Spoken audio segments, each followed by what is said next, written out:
Oh my God, what trash is this doing here? Lauren Vanderbilt's voice cuts through the air like a blade.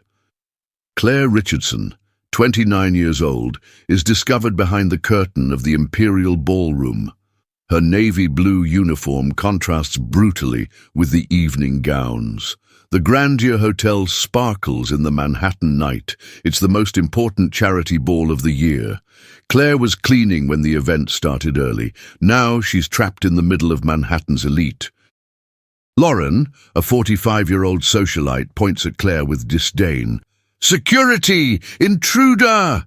Everyone stares. The ball stops completely. Claire emerges from the curtain, face burning with shame. "I work here. I'm on the cleaning staff." "How convenient," Lauren laughs cruelly, "right when the wealthiest men are gathered." On Claire's uniform, an antique brooch, a silver butterfly inherited from her grandmother. She clutches it, seeking strength in the only valuable thing she owns. Magnolia Castleton enters the forming circle. At 65, she's the matriarch of high society. Her black dress and jewelry speak louder than words. "This is inappropriate," Magnolia says with calculated coldness. "For everyone present." Claire tries to maintain dignity. She remembers her grandmother. "Those who have courage in their heart never dance alone." "Please, I just want to leave." "Of course you do," Lauren intervenes, "after getting what you came looking for." The words cut deep. Claire backs away, stumbles and falls. The brooch slips from her trembling hand and rolls across the marble, reflecting the chandelier lights. Absolute silence. Claire on the floor, exposed and humiliated. From across the ballroom, David Castleton observes everything. 32 years of controlled life, of heavy responsibilities. Something about that scene deeply disturbs him. He sees the brooch gleaming on the floor and feels strange familiarity. David walks through the ballroom. The guests make way. He's the heir to a billion-dollar empire. Magnolia smiles, expecting him to walk right past. But he stops. He bends down and picks up the brooch. The metal still holds warmth from Claire's hands. When he touches the butterfly's details, a vague memory assaults him. Someone used to wear something similar long ago. "This is yours," he says, extending the brooch to Claire. She looks at him with suspicion, but there's genuine kindness that disarms her. "Thank you." When their hands touch, both feel an inexplicable electric current. "What's your name?" "Claire." The name resonates familiar. David studies her face. There's something in those eyes. "David, please!" Magnolia intervenes with polite impatience. "We have commitments." But he ignores his mother. He extends his hand to help Claire stand up. "I can manage myself," she says, but stumbles again. David holds her by the arm. The touch awakens something he can't name. "I need to go," Claire whispers. "My daughter is waiting." "Your daughter?" he repeats. "What's her name?" Claire hesitates but answers, "Luna." The name hits David like lightning. Luna. Why does this name seem so familiar? David is lost in fragmented memories. There's something about Claire, about the name Luna, about that brooch. Without understanding why, moved by instinct that defies all logic, he does something that shocks the entire ballroom. "May I have this dance?" Absolute silence. 200 people paralyzed. The most coveted billionaire in the country asking a cleaning lady to dance. Claire looks at the extended hand as if it were a trap. "I can't." "Please," he insists, something urgent in his voice. There's vulnerability she didn't expect. Slowly, trembling, she accepts. The orchestra, confused, begins a soft waltz, and then magic happens.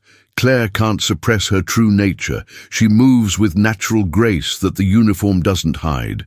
There's refined technique, elegance of someone who studied dance seriously.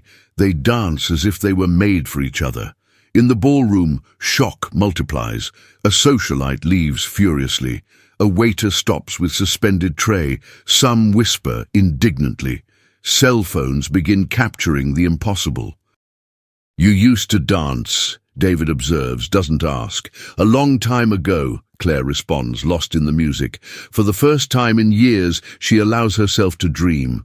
The music transports her to when she was little Clary, a young woman with a bright future ahead. David studies her face while they dance. The eyes, the way she tilts her head, the shy smile. "You," he murmurs, confused. "Your name. Were you ever called something else?" The danger of the question awakens Claire. She stops abruptly. "I need to leave." "Wait." He holds her gently. "Clary?" Claire's world crumbles. No one has called her that in 8 years. No one except... "How do you know that name?" David studies her features with growing recognition. "It's impossible, but..." "My God," he whispers. "It's you. It's really you." Terror takes hold of Claire. This can't be happening. Not now, not like this. "No," she whispers, backing away. "This can't be real." And she flees, running to the exit, leaving David alone in the center of the dance floor with terrifying certainty. He's found the love he lost 8 years ago. The ballroom explodes in murmurs. The elite witness something unprecedented. Some are already posting on social media. The video will start going viral in minutes.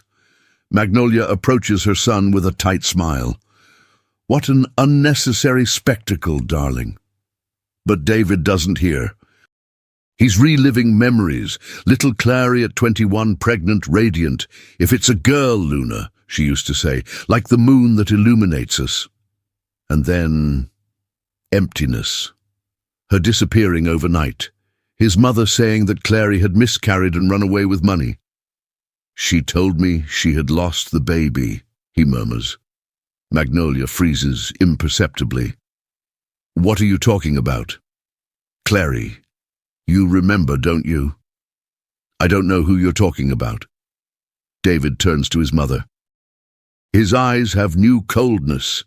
"The woman who vanished from my life 8 years ago, who you said had abandoned me.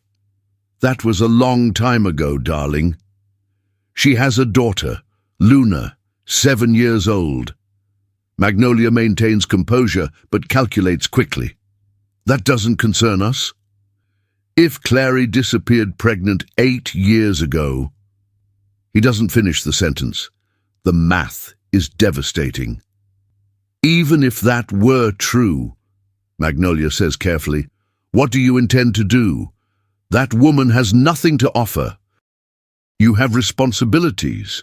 David looks at his mother as if seeing her for the first time. "If she really is Clary, and that little girl is my daughter, then I'm already 8 years behind as a father, and as a man."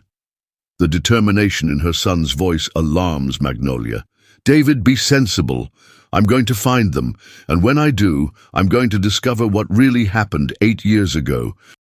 David walks away, leaving Magnolia alone among the wreckage of what should have been a perfect night. She picks up her phone discreetly. "I need information on Claire Richardson. Cleaning lady, has a 7-year-old daughter. Everything, where she works, lives, studies. It's urgent." Outside, Claire runs through the streets, tears on her face. Her phone rings. Mrs. Garcia, the babysitter. "Claire, are you okay?" "I am," she lies, stopping to breathe. "Luna asked something strange before going to sleep. She said she dreamed about a man who danced with you, a man who smiled just like her." Claire closes her eyes. Even sleeping, Luna senses connections that Claire has hidden for 7 years. "It's just a dream." "Are you sure you're okay? You sound like you've seen a ghost." Claire looks back at the golden lights of the hotel. "I saw the ghost of my past. And now, he knows Luna exists." At the hotel, David is in the parking lot looking at the stars. He picks up his phone and calls his personal assistant. "Marcus, I need you to find someone. Claire Richardson, works at the Grandeur Hotel, has a daughter named Luna. Pause. No, it's not business. It's personal, very personal. He hangs up and whispers to the night. Clary, what did they do to you? What did they do to us? The moon shines bright in the sky, as if it were listening. 3 days later. David hasn't been able to sleep since the ball. In his office at the Castleton penthouse, Marcus enters with a folder, hesitant. I found Claire Richardson, but there are problems. David abandons the documents he was pretending to read. What problems? She was fired yesterday from the Grandeur Hotel. Official reason, budget cuts, but... Marcus hesitates. The order came directly from the board, and I discovered someone made inquiries about her before me. Privileged access. David's jaw contracts. Where does she live? 847 Maple Street, Queens. She left early today looking for work, but... Marcus consults his notes. She's already tried 5 companies. They all said the position was filled yesterday. David grabs the keys to his Civic, his most discreet car. This stays between us. Meanwhile, Claire walks through downtown, resume in hand. 6th company, 6th rejection. Position was filled yesterday. Always the same excuse. Exhausted, she sits on a bench in Central Park. She calls Mrs. Garcia. How's Luna? Fine, but worried. She asked why you cried in the shower yesterday. Claire forces a smile. Luna notices everything. Tell her mommy will fix everything. Claire, can I say something? Luna had another dream about that man. She said he was looking for something he lost a long time ago. Claire's heart races. It's just a child's dream. Maybe. But she woke up asking if Daddy knows she exists. Claire almost drops the phone. What did you tell her? That Daddy lives far away, but she insisted. Mrs. Garcia, he doesn't seem far. He seems lost. Claire hangs up, disturbed. From across the park, David has been watching for 5 minutes, without courage to approach. She looks thinner, more fragile, but she's still his Clary.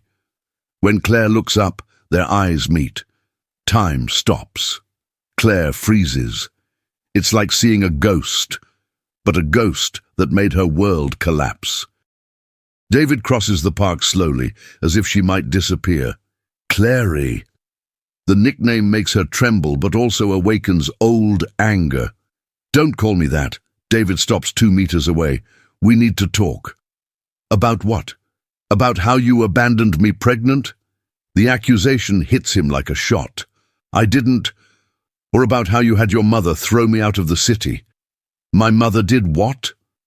The genuine confusion in his voice makes Claire hesitate. For 8 years she imagined this moment.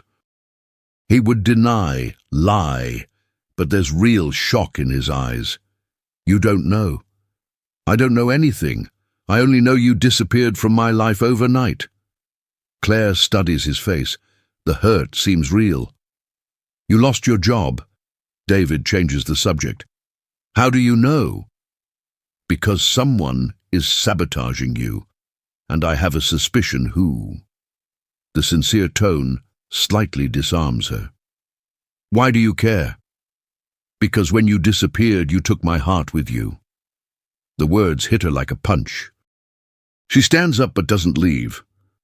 I didn't disappear. I left. Why? Claire stares at him, looking for signs of lies. Didn't your mother tell you? My mother told me you lost the baby and decided to start a new life. What baby? Now it's David who's confused. Ours, the one you were expecting. Claire feels the world spinning. I never told you I was pregnant. What do you mean? I found out after your mother. She stops, realizing she said too much. After she what, Clary? The insistence in his voice makes him seem vulnerable again. You really don't know? I don't know anything. Claire fights against years of hurt and distrust. She came to me, offered money for me to leave your life. David pales. How much? 30,000. And you accepted? The question sounds more hurt than accusatory. At first, no. But she showed me photos of you with other women.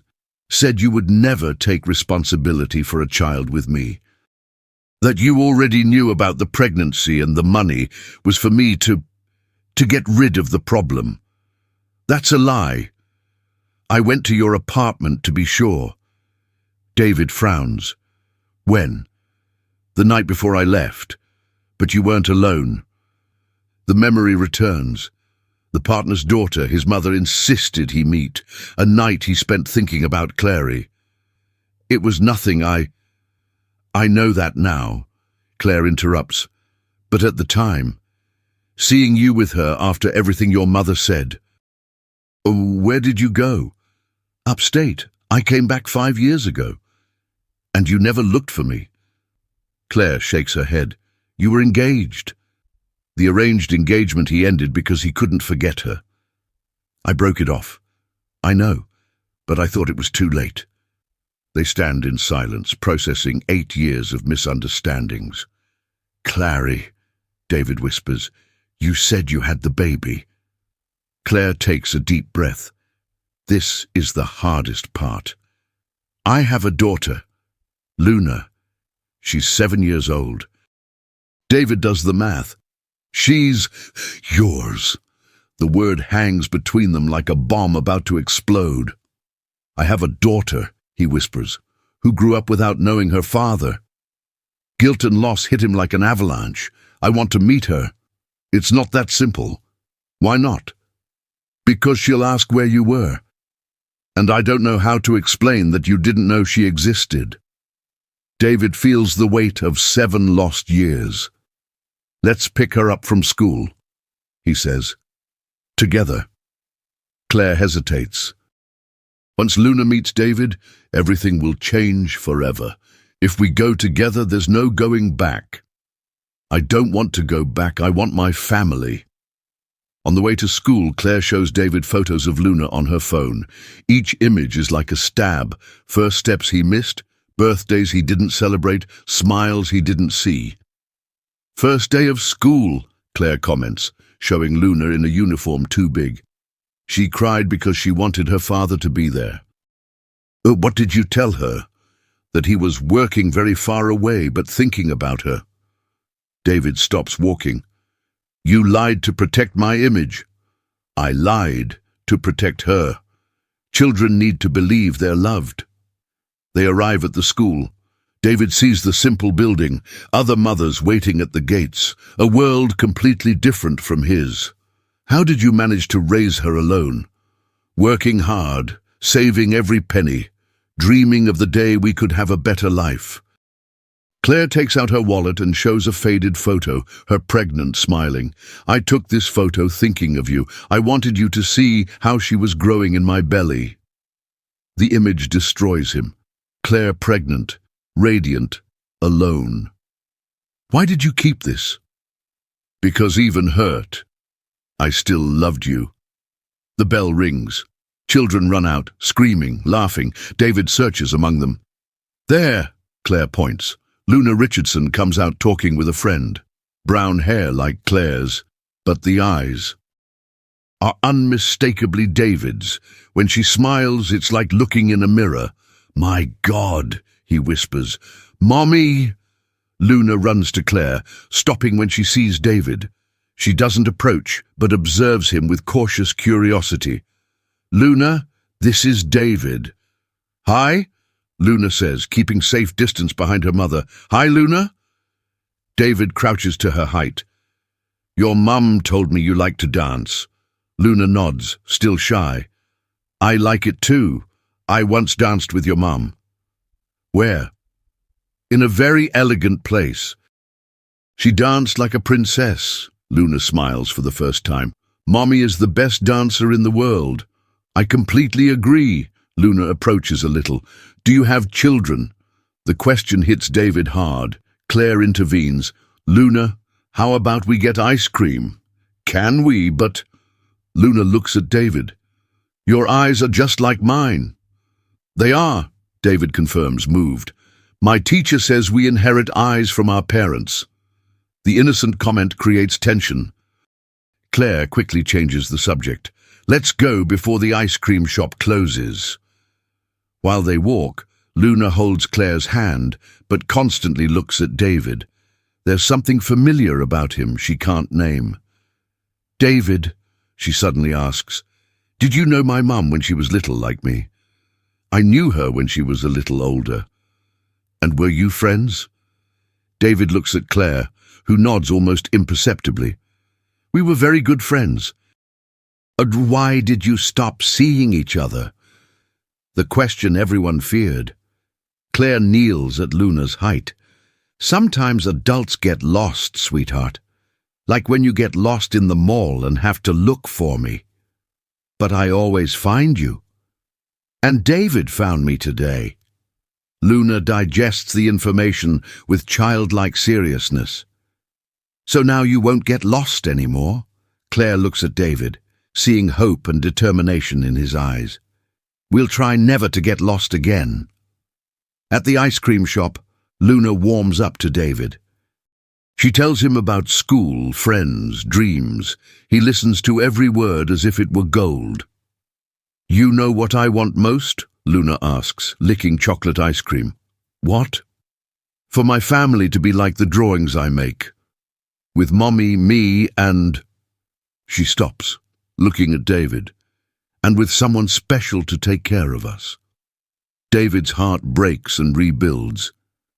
What kind of someone special? Someone who makes Mommy really smile, who teaches me father things, who protects us when we're scared.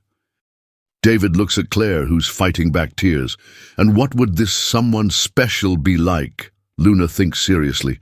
Tall, with kind eyes, who knows how to dance. She looks directly at David. Just like you. The comment creates silence, charged with emotion. Luna, Claire intervenes. We need to go home. Can I see you tomorrow? Luna asks David. If your mom lets me. Luna turns to Claire with pleading eyes. Please, Mommy? Can he come to dinner at our house? Luna? Please, it's been so long since we had a visitor. Claire looks at David, seeing hope in his eyes. Okay, tomorrow. Luna jumps with joy. When they say goodbye, she hugs David. A quick hug, but meaningful. Bye, David. I dream about you. After Claire and Luna leave, David stays at the ice cream shop, processing everything. He picks up his phone and calls Marcus. Marcus, I want everything about my mother. Accounts, phone calls, transactions from the last 10 years. Any specific problem? She destroyed my family. I need proof. Meanwhile, in the apartment, Claire helps Luna get ready for bed. Mommy, David is really special. Why do you think that? Because when he looks at you, your eyes get happy. And when he looks at me, Luna stops, thoughtful. He gets the face of someone who lost something and found it again. Her daughter's perception scares Claire. Luna, if I told you a very important secret, would you know how to keep it? Of course! Claire takes a deep breath. David, he's not just a special friend. I know, Luna whispers. He's my daddy, right? Claire almost faints. How do you know? The eyes, the smile, and, Luna thinks, when he hugged me, I felt like I was home. Claire hugs her daughter, crying. Why didn't he come before? Because he didn't know where we were, but now he knows. And will he stay? I don't know, sweetheart. Adults have complicated lives. But he loves me? I'm sure he does. Luna falls asleep happy for the first time in a long time. In Magnolia's apartment, the phone rings. It's the private investigator. Mrs. Castleton, I have information about your son. Speak. He found Claire Richardson. They spent the afternoon together with the child. They went to an ice cream shop. They looked like a family. Magnolia feels cold anger. Where? Greenwich Village, and there's more. He requested an investigation about you, ma'am. He wants detailed financial history. Magnolia hangs up and smiles coldly. 8 years ago, she underestimated the situation. This time, she won't make the same mistake. She picks up another phone and dials. Hello? I need an urgent favor. About Claire Richardson and her daughter. Yes, the same one from years ago. Pause. I want her to understand that some doors once closed shouldn't be reopened. And if she insists on opening them, well, accidents happen to stubborn people. Magnolia hangs up and looks out the window. The war has begun again, and this time she won't let Claire Richardson destroy the plans she has for the Castleton family. At Luna's school, an employee notes information on a file. Luna Richardson, father unknown. Mother, Claire Richardson, unemployed. Note, investigate family situation for possible report to Child Protective Services. The war for Luna has begun. The next morning, Claire wakes up to her phone ringing. It's Dr. Rebecca Turner from Child Protective Services. Mrs. Richardson, we need to schedule an interview. Today, if possible. About what? A report has come to our attention. We'll assess the situation and schedule a home visit for next week. Claire feels relief. At least it's not today. What kind of report? I prefer not to discuss it over the phone. Can you come to our office at 2 p.m? After hanging up, Claire hugs Luna, who's eating cereal on the couch. Mommy, why are you sad in the mornings? It's grown-up stuff, sweetheart. Is David coming for dinner today? Claire had forgotten. They promised he would come. I don't know if that'll work out, Luna. Why? Doesn't he like us anymore? The innocent question hurts. Of course he likes us. It's just that sometimes adults have complicated problems. Meanwhile, David is in his office when Marcus enters with a grim expression. I found information about your mother. Bank transfers, payments. But there's a problem. What problem? She's being very careful now, using third-party companies, indirect contacts, as if she knows she's being investigated. David frowns. She suspects. And there's more. The private investigator she hired is conducting extensive surveillance. Claire is being monitored 24/7. Monitored how? Photos, recordings, movement reports. Someone is documenting her every move. David feels growing unease. For what purpose? To build a case file. Prove negligence, instability, anything that would justify removing the child. That afternoon, Claire goes to Child Protective Services. Dr. Turner is professional but serious. Mrs. Richardson, we're concerned about Luna's situation. You've been unemployed for a week, correct? Yes, but I'm looking. And recently Luna was seen with an unidentified man. Can you explain? Claire hesitates. He's her father. A father who's been absent for 7 years and suddenly appeared? The circumstances are complicated. Dr. Charles Lee, the social worker, consults his notes. The report mentions that Luna shows emotional confusion, that she constantly talks about dream daddy. She's a child. She has an imagination. Mrs. Richardson, Dr. Turner says carefully, our job is to protect children. We'll conduct a home visit on Friday. We'll assess the environment, stability, emotional security. And then we decide if Luna is in an adequate environment. The threat isn't direct, but it's clear. When Claire leaves, she calls David. They're going to visit on Friday to assess whether I can keep Luna. I'll be there. No, if you show up, it confirms everything they're saying. Claire, we can't face this separately, and we can't give them ammunition. That night, David cancels dinner with Claire for safety. Luna is disappointed. He didn't want to come. He wanted to very much, but had to work. Daddies always work a lot, Luna whispers. The innocent observation makes Claire realize she's creating a pattern she doesn't want.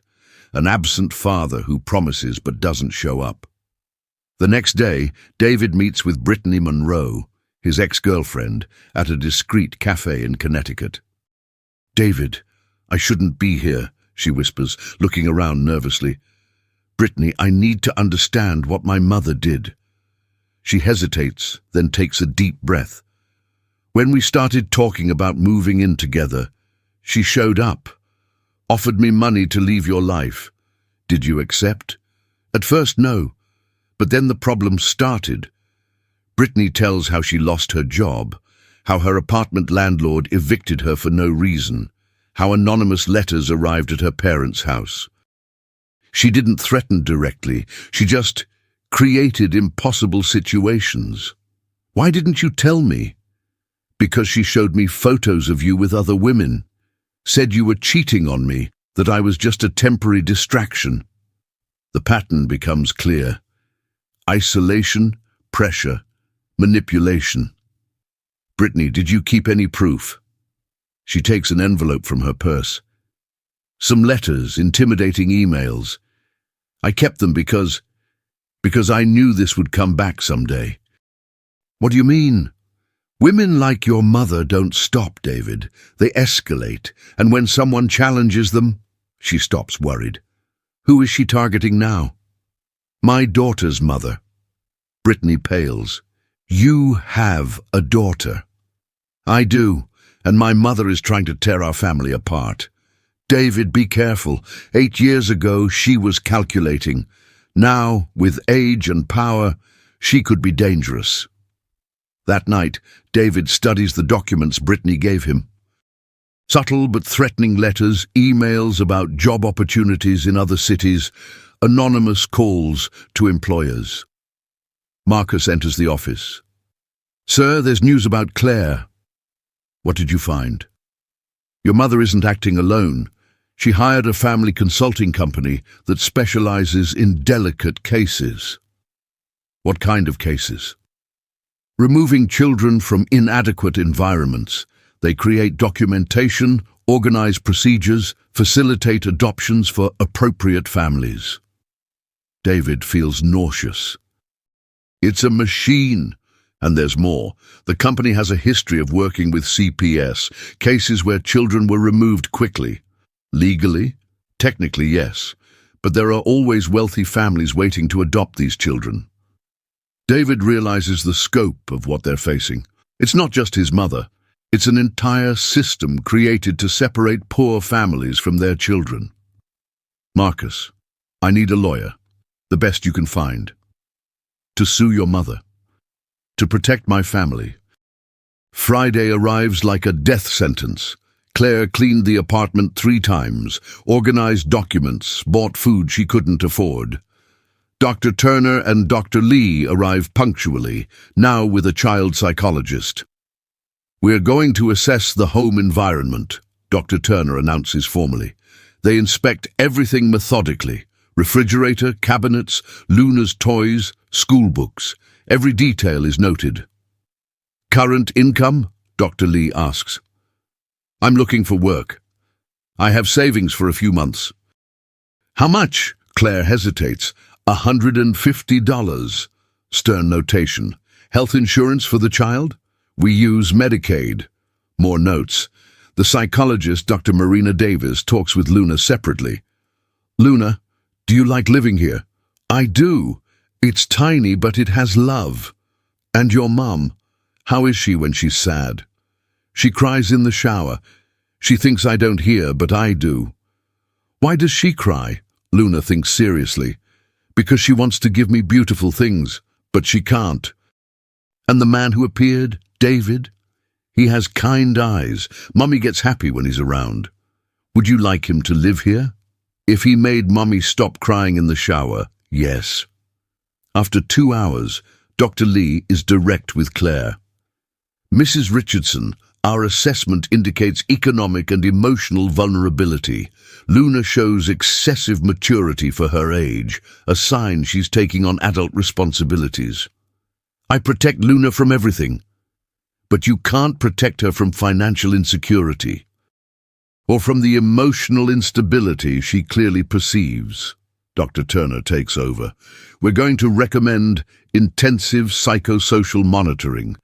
If the situation doesn't improve in 30 days... She doesn't finish the sentence, but the implication is clear. After they leave, Claire sits on the floor, exhausted. She calls David. They gave me 30 days. For what?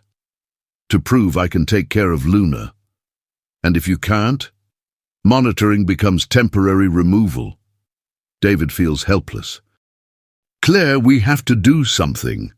Like what? Your mother has an entire system working against us.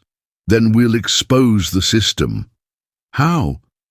I don't know yet, but I won't let them take Luna. That night, Luna asks Claire, Mummy, are those people going to take me away? Claire tries to lie, but Luna is too smart. I don't know, sweetheart. If they take me, I'll run away and come back to you. Luna? Because family is who loves you, not who has money. Her daughter's simple wisdom breaks Claire's heart. David decides to confront his mother, but this time with strategy.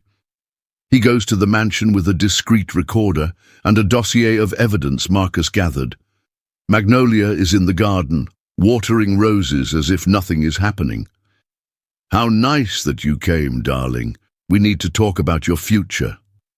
About my future or about Claire and Luna? About sensible choices. Magnolia doesn't deny involvement. David, you're intelligent. You know that woman has nothing to offer. She has my heart. Hearts don't pay bills. They don't educate children properly. David shows photos on his phone. Luna smiling, playing, clearly happy. Does she look neglected? She looks poor. And poverty is a form of neglect, darling. Do you really believe that? I believe in giving the best to those we love. Magnolia stops watering. David, this child could have an extraordinary life. World-class education, opportunities that Claire could never offer. With a family that doesn't love her. With a family that can care for her properly. David realizes his mother genuinely believes she's doing the right thing. Mom, you've done this before. With Brittany, Patricia, how many lives have you reorganized? I protected you from mistakes that would have cost you your happiness. My happiness or your control? Magnolia turns to her son with hurt eyes. Everything I did was out of love. You're my only son, my only real family. These women, they pass by, but I'll always be here. For the first time, David sees real vulnerability in his mother. Mom, Luna is your granddaughter. Luna is a child who could have a bright future away from all this drama. And Claire? Claire can start a new life somewhere else, with enough money to be happy. Magnolia reveals her plan without realizing she's incriminating herself. I offered her resources to establish herself in another city, work, house, a dignified future. No pressure, no drama. And if she refuses? Why would she refuse? She's a smart mother. She wants what's best for her daughter. What's best according to you? What's best according to reality, David? He realizes his mother isn't a conscious villain. She's a woman who believes love means control, that protection justifies manipulation. Mom, stop this. Cancel the investigation. Leave Claire alone. I can't do that. Why? Because you'll make the wrong choice, like you always do with women. What if I promise to consider your concerns, if we talk about this before I make any decision? Magnolia hesitates. For the first time, she sees an opening. You would do that? If you cancel the pressure on Claire and Luna? And if, after talking, you still want this family? David chooses his words carefully. Then at least you'll know you tried to protect me. Magnolia thinks for a long time. All right, I'll reduce the pressure. For now. Thank you. But when David leaves, Magnolia picks up the phone. Keep surveillance on Claire, but no direct action for now. My son needs to reach the conclusion on his own. She didn't cancel anything. She just changed strategy. In the following days, the pressure on Claire visibly decreases. CPS makes no contact. There are no more strange coincidences. Claire gets a job interview at a cleaning company. It's not ideal, but it's a start. How did you hear about the position? The manager asks. I saw an ad in the paper. Lucky break, we just opened a position. Claire doesn't question the luck. She accepts the job gratefully. David returns to visit Claire and Luna, this time without rush, without tension. They have dinner together, watch a movie. Luna falls asleep in her father's lap. It feels normal, Claire whispers. It is normal. It's how it should be. Do you think your mother gave up? I don't know, but I bought time for us to think of a definitive solution. What solution? David hesitates. He has an idea, but it's risky. What if the three of us disappeared for a while? What do you mean? A trip, a long one, until the situation calms down. Claire studies his face. David, are you thinking of running away? I'm thinking of protecting our family. Running away doesn't protect family. It hides it. Then what do you suggest? Claire looks at Luna sleeping. Face it, but intelligently. How? Your mother thinks she knows me, that I'm weak, a gold digger, that I'll run at the first difficulty. And what if we let her think she was right? David doesn't understand. Claire, your mother lowered her guard because she believes you'll reach the conclusion on your own, that you'll abandon me. I would never do that. I know. But she doesn't know that. Claire explains her idea, make Magnolia feel so secure that she makes a definitive mistake, that she exposes herself irreversibly. It's dangerous. More dangerous than living on the run forever. What do you need me to do? Tomorrow, when your mother asks about us, pretend you're having doubts. Claire, trust me, your mother will show cards she hasn't shown yet. The next day, David goes to his mother's mansion, feigning internal conflict. Mum, I need to talk about Claire. Magnolia perks up. Of course, darling. What are you thinking? I'm confused. I love her. I love Luna. But you're right about some things. What things? The difference between our worlds, the financial difficulties, the impact this would have on the company. Magnolia tries to hide her satisfaction. Continue. Claire is proud. She won't accept help. And Luna, she deserves more than a life of hardship. You're beginning to see clearly. But I don't know how to resolve this without hurting them. Magnolia sees an opportunity. David, if you want, I can facilitate the transition. How? Claire can have a comfortable life in another city, dignified work, her own house, a future for Luna. And Luna can have exceptional education, maybe even international. Away from Claire? Claire can visit. It would be a civilized arrangement. David pretends to consider. What if Claire refuses? Why would she refuse a better opportunity for her daughter? Because she's a mother. Magnolia hesitates, then reveals her final cards. David, there are social programs for cases like this. Families who can't provide adequate environments. Would you speak to CPS?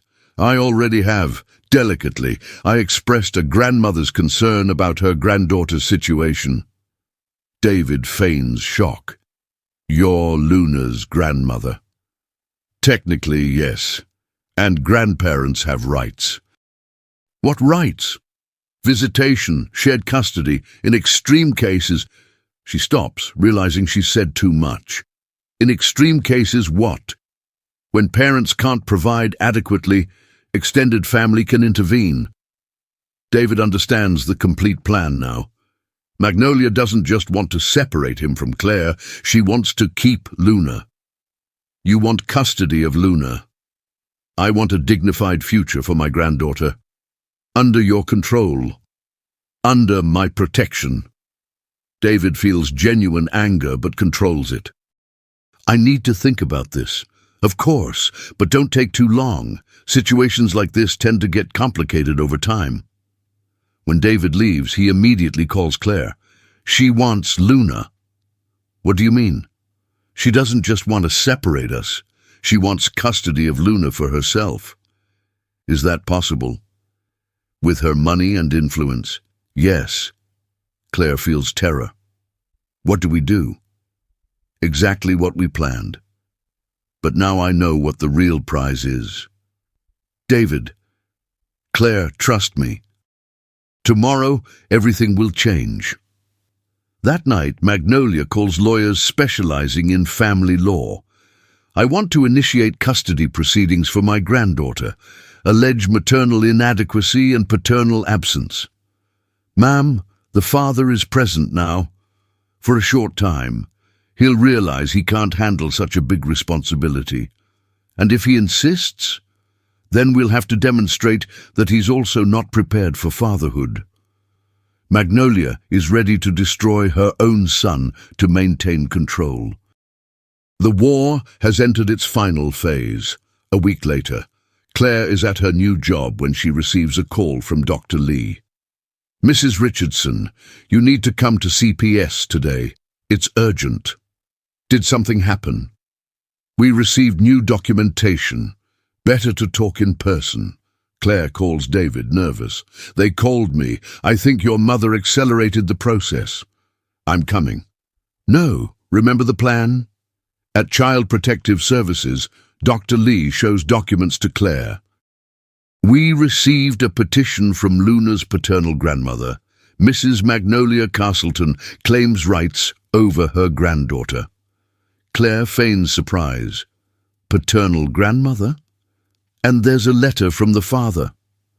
Dr. Lee reads, after reflection, I recognize I'm not prepared for paternal responsibilities. I agree that my mother can offer a more stable environment. The words hurt Claire, even knowing they're fake. He gave up. Apparently, Mrs. Castleton offers private education, health insurance, a future that... Luna doesn't need that, Claire interrupts, but her voice trembles. Mrs. Richardson, we need to consider the best interest of the child. Claire forces real tears. Can I say goodbye to Luna first? Of course. We'll schedule a family meeting tomorrow. When she leaves, Claire calls David, crying for real. It worked. But David, what if something goes wrong? It won't. We have the recordings. What if they're not enough? They will be. Trust me. But David's voice doesn't sound as confident as expected. That night, Magnolia receives confirmation from CPS. She smiles, satisfied. Finally, everything according to plan. But she doesn't know that Claire recorded the entire conversation, or that Marcus made contact with an investigative journalist interested in corruption in the child protection system. The next day, everyone gathers at CPS. Claire, David, Magnolia, Luna, and the technical team. Luna is visibly confused and scared. Why is everyone so serious? We're going to talk about important things, Dr. Turner explains. Magnolia plays the role of concerned grandmother. Luna, I'm Magnolia, your daddy's grandmother. Luna hides behind Claire. Why didn't you come see me before if you're my grandma? Because adults sometimes get lost. Like Mommy and Daddy got lost. Something like that. Dr. Lee conducts the meeting. We're discussing an arrangement that would benefit Luna. Mrs. Castleton offered. Nobody asked what I want, Luna interrupts, frightened. Of course, dear, Magnolia says. What do you want? To stay with Mommy and Daddy. But what if Mommy and Daddy can't take good care of you? Luna looks between her parents, confused. They do take care of me. Luna, David forces himself to say the agreed words, maybe Grandma can give you things we can't. Luna looks at her father as if she's been betrayed. You don't want me anymore? The question destroys David. I love you, but if you love me, why are you giving me to her? The comment creates tense silence. Luna starts crying. Did I do something wrong? I promise I'll be good. Claire can't take it anymore. Luna, you're perfect. Then why don't you want to stay with me anymore? The pain in Luna's voice breaks everyone's heart, including Magnolia's, who hesitates for the first time. Dr. Lee senses the tension. Maybe we should... No, Claire stands up. Enough. Magnolia frowns. What are you talking about? I'm talking about stopping this charade. Claire grabs her phone. And showing who you really are. What charade? David joins Claire. The charade that you care about Luna. Of course I care. Do you care? Claire turns on the recorder. Then why did you say this? Magnolia's voice echoes through the room. Luna can have an extraordinary life, with a family that can care for her properly. What if Claire refuses? Why would she refuse a better opportunity for her daughter? What if she insists on staying with Luna? Claire can start a new life somewhere else. Dr. Lee stops the recording, disturbed. Mrs. Castleton, is this real? Magnolia is pale. Those were private conversations. Private? David shows his tablet. Or confessions about how you systematically destroyed relationships. More recordings play. Magnolia admitting to manipulating other women, paying them to leave. Dr. Turner consults her notes, visibly shaken. Mrs. Castleton, these opportunities you offered Mrs. Richardson, did they come with pressure? I merely orchestrated a campaign to destroy her life, David completes. Luna, who had been quiet, approaches Magnolia with tears in her eyes. Grandma, are you mean? The innocent question disarms Magnolia. Luna, I wanted to protect by lying. My teacher says lying hurts people, sometimes adults. Did you hurt my mommy? Magnolia looks at her granddaughter, the child she claimed to want to protect, and sees fear in her eyes. I thought I was doing the right thing. Dr. Lee takes control. Based on this evidence, we're closing the custody case and opening an investigation into irregularities. What kind of investigation? Dr. Turner asks, worried. Into how our institution was manipulated, and into other similar cases. Magnolia realizes the gravity of the situation. I never wanted to hurt Luna. But you wanted to hurt us, Claire says firmly, and that hurts her. Can I talk to Luna? Luna hides behind Claire. I don't want to. Her granddaughter's rejection hits Magnolia like a punch. Dr. Lee ends the meeting. Case is closed. Luna stays with her parents, and Mrs. Castleton, we expect full cooperation in the investigation. When they leave, Magnolia is alone with her lawyer. Ma'am, they have enough evidence for a civil lawsuit. I recommend a settlement. What kind of settlement? Financial compensation to the victims, contribution to system reforms, and distance from the family. Magnolia realizes she's lost everything she was trying to protect. 6 months later, David and Claire are in a modest rental house, not luxurious, but cozy. Claire works part-time at a small dance studio, David as a freelance consultant. Money is tight, but sufficient. Luna is in the kitchen doing homework when the doorbell rings. Is it someone we know? Claire asks, cautious. David looks through the window. It's my mother. Claire tenses. What does she want? I don't know. Want me to send her away? Luna, go to your room for a minute. Why? Adults need to talk. Magnolia enters hesitantly, visibly changed. She's lost weight, looks older, less imposing. Hi, son. Hi, Mom. Claire. Claire just nods, still wary. May I sit? Why are you here? Claire asks directly. To apologize, really apologize. You've apologized several times before, but not from my heart. I was angry, felt wronged. Magnolia stops. I started therapy. The therapist helped me understand things about myself that... What things? David asks. That I confused love with control for years, that I hurt people thinking I was protecting them. Claire remains skeptical. And now I'm trying to learn the difference between loving and possessing. How can I trust you? You can't, not yet, but I can try to earn trust. Luna appears in the kitchen doorway, curious. Hi, she says shyly to Magnolia. Hi, Luna. Do you still want to take me away? The direct question embarrasses Magnolia. No. I learned that a child's place is with those who love her. And do you love me or want to own me? Luna's wisdom surprises everyone. I'm learning the difference. Luna thinks seriously.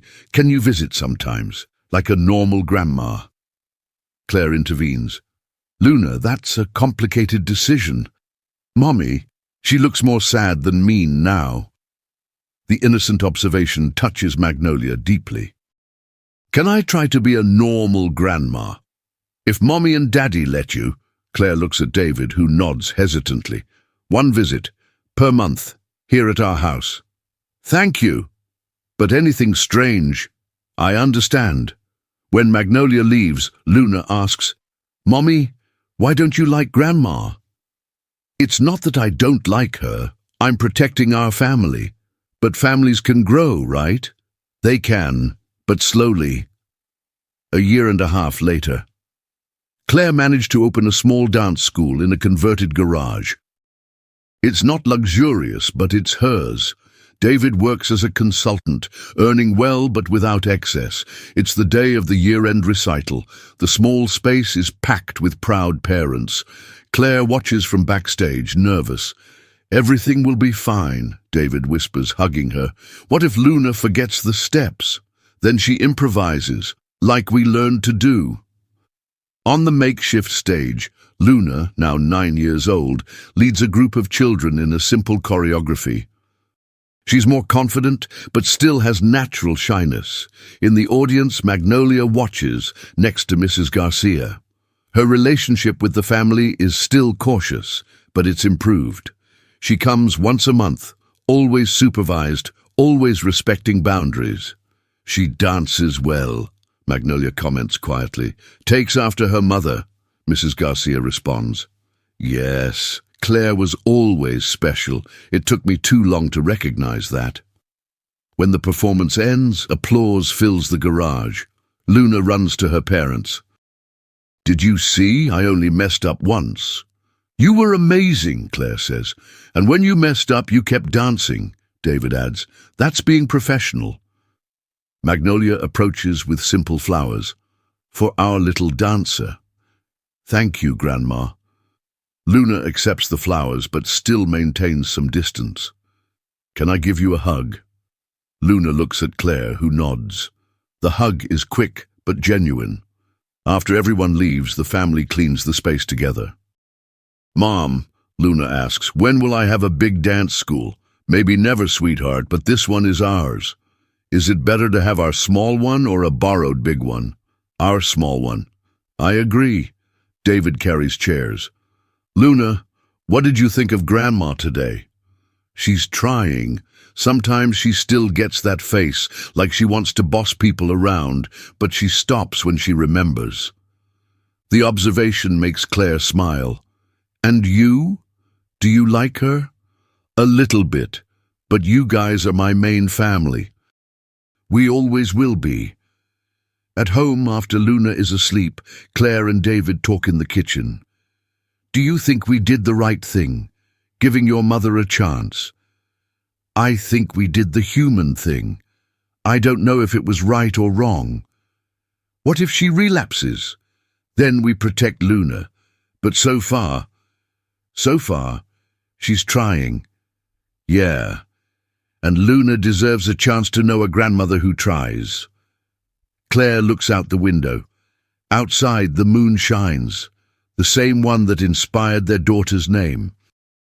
David, sometimes I think about what would have happened if we hadn't found each other again. Why? Luna would have grown up without a father. I would be without you, your mother without a chance to change. And I would be without both of you. Do you believe in destiny? I believe in second chances. Claire smiles, and third chances, and fourth chances, for those who deserve them. How will we know if your mother deserves them? By what Luna says. Children sense truth that adults hide. In the living room they find a drawing Luna left on the table, a family of 4 people holding hands, but one of them, Grandma, is standing a little apart. Underneath, my family, Grandma is learning to be part of it. She understands everything, Claire observes, and forgives slowly, like it should be. David puts on soft music, not the waltz from the ball, but something new, theirs. Want to dance? Always. They dance in the small living room, in a rented house, with an uncertain future but built together. It's not a perfect dance, but it's real. From her room, Luna peeks out and smiles. Her family isn't like in the movies, it's better, it's real. In the drawing on the table, the figure of Grandma is standing a little apart, but she's there. And Luna thinks that maybe with time, she can come closer. Some families find each other, others build themselves. Theirs was reclaimed piece by piece, dance by dance, cautious forgiveness by earned forgiveness, and that, Luna thinks before falling asleep, is much better than fairy tale happy endings. It's a real ending. Did you enjoy this story? Let me know in the comments, what would you have done with Magnolia until the next story?